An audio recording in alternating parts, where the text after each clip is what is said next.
Hello అండి, welcome to వ్యాండిస్ వంట kitchen. ఇవాళ healthy and tasty gobi paratha చేసుకుందాము. ముందుగా ఇక్కడ కాలీఫ్లవర్ తీసుకొని ఇలా క్లీన్ చేసి కట్ చేసి పెట్టుకున్నాను. తర్వాత ఇప్పుడు మనము 1 కప్పు గోధుమ పిండి తీసుకోవాలి. అందులో వామ వేసుకుందాము.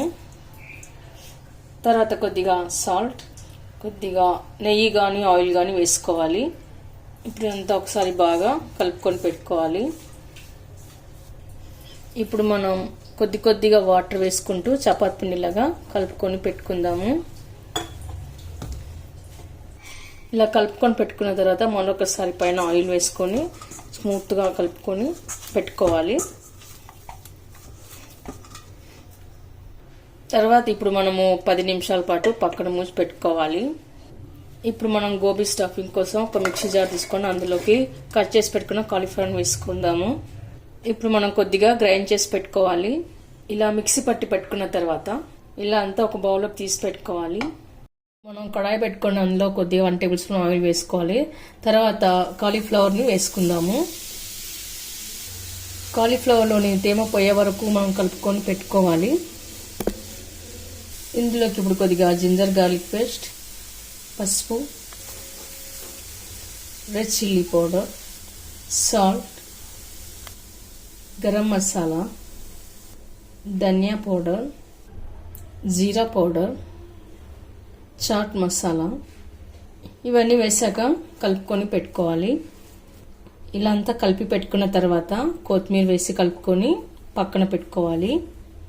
గోబీ స్టఫింగ్ ఒక బౌల్లోకి తీసి పెట్టుకున్న తర్వాత ఇప్పుడు మనము పిండిని తీసుకొని స్మాల్ ఉండలుగా తీసుకొని మనం పరోటాలాగా చేసుకోవాలి. ఇప్పుడు ఈ సైజ్ తీసుకున్న తర్వాత మనం పొడి పిండిలు అద్దుకొని ఇలా పైన కొద్దిగా అక్కడక్కడ కొత్తిమీర పెట్టుకోవాలి. ఇలా రుద్ది పెట్టుకున్న తర్వాత గోబీ స్టఫింగ్ని పెట్టుకుందాము. తర్వాత మొత్తం ఇలా చుట్టేసుకోవాలి.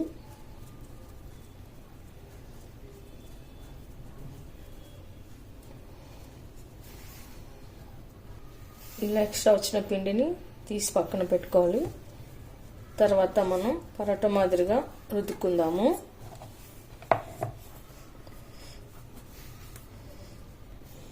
మరి ఫోర్స్గా గట్టిగా రుద్దకూడదండి, మెల్లిగా రుద్దుకోవాలి. స్టఫింగ్ బయట రాకుండా చూసుకుంటూ మనం రుద్దుకోవాలి పరోటాను. ఇప్పుడు మనం మిగతాయి కూడా ఇలానే రుద్దుకొని పెట్టుకుందాము.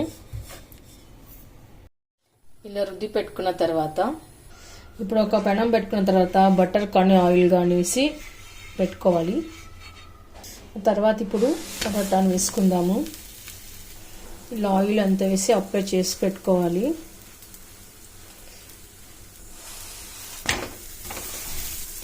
ఇప్పుడు తిరిగేసుకుని కూడా మనం ఒకసారి కాల్చుకొని పెట్టుకోవాలి. ఓకే అండి, చూసారుగా ఇప్పుడు మనం మిగతాయి కూడా ఇలానే కాల్చుకొని పెట్టుకుందాము. అండి చూస్తారుగా ఈ పరోటాలు చూడడానికి తినడానికి కూడా చాలా బాగుంటాయండి. మరి మీరు కూడా ఒకసారి ట్రై చేయండి. మీకు ఎలా కుదిరిందో కామెంట్స్ లో పెట్టండి, లైక్ చేయండి, షేర్ చేయండి. తప్పకుండా మన ఛానల్ ని సబ్స్క్రైబ్ చేయండి. చూడండి ఎంత సాఫ్ట్ గా మృదుగా చాలా బాగా వచ్చాయి. Thank you for watching.